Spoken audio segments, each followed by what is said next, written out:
Come on, show me what you've got and really impress me with your best effort. Good afternoon, my name is Nikolai and you're on the DP Labs channel. So, Ivan has left us for a while, so I have to do the talking. Since the last episode, our ATV has gotten a rear wing and a front wing. Each of these wings has a radiator installed to cool our engines.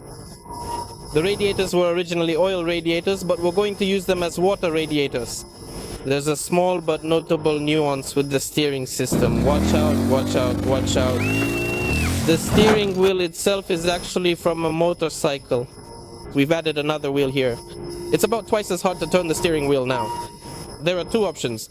Either install a steering rack or make the steering system like in a go-kart. Neither option will reduce the effort needed to turn the steering wheel. The only solution in this situation is to install an electric power steering system.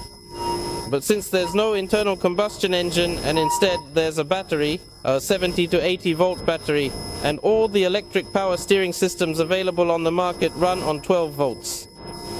Since this isn't the final model, but rather our initial prototype version, we'll take the path of least resistance and try to make the steering system similar to the way it works in a go-kart. Later, if that doesn't work out and the steering is still too heavy, we'll install a rack and an electric power steering system. The rear part of this chassis is kind of a hybrid design.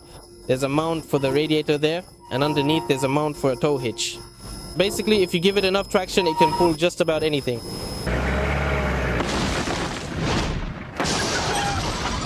So, guys, that's all we were able to do. Next week, Vanya will be back as planned and we'll continue working on the steering system together with me.